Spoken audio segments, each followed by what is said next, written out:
ఏసంటే ఎవరో తెలుసా, ప్రేమంటే ఎవరో తెలుసా, దేవుడంటే ఎవరో తెలుసా, త్యాగమంటే ఎవరో తెలుసా.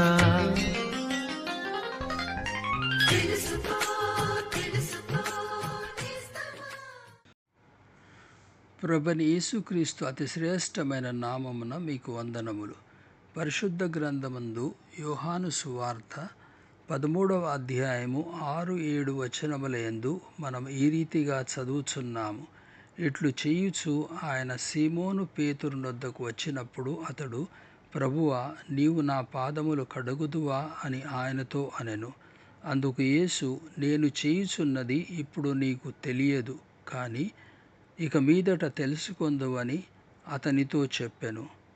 యేసు ప్రభువును గూర్చి, నీవు సజీవుడవగు దేవుని కుమారుడవైన క్రీస్తు అని చెప్పిన పేతురు ఇతడే. ఎప్పుడైతే ప్రభువు పేతురు యొద్దకు అతని పాదములు కడుగుటకు వచ్చెనో అప్పుడు పేతురు, యేసు ప్రభువు ఒక దాసుని వలె తన పాదములు కడుగుట అనున్నది అతనికి అగోచరమైన విషయమై ఉండెను. అందుకని వెంటనే ప్రభువు తన కాళ్ళు కడుగుట నిరాకరించెను. అయితే ప్రభువు తన శిష్యుల పాదములు కడుగుట యందున్న ఆత్మీయ అర్థము తెలుసుకొనలేకపోయెను. ప్రభు యొక్క జవాబునందు ఆయన ఆత్మీయమైన సందేశములను గుర్తించగలము.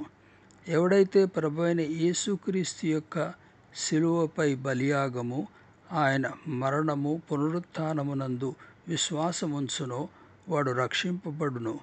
అట్టివాడు ప్రభువుతో సహవాసము కలిగి ఉండును.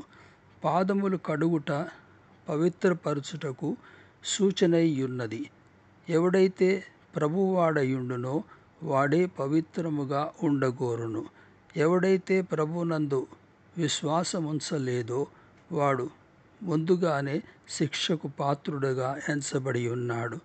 మీరు కూడా ప్రభువైన యేసుక్రీస్తునందు విశ్వాసముంచుట ద్వారా రక్షింపబడి ఆత్మీయ జ్ఞానము గలవారై సత్యమును అనుసరించి జీవించవలెనన్నదియే మీ నిమిత్తము మా ప్రార్థన.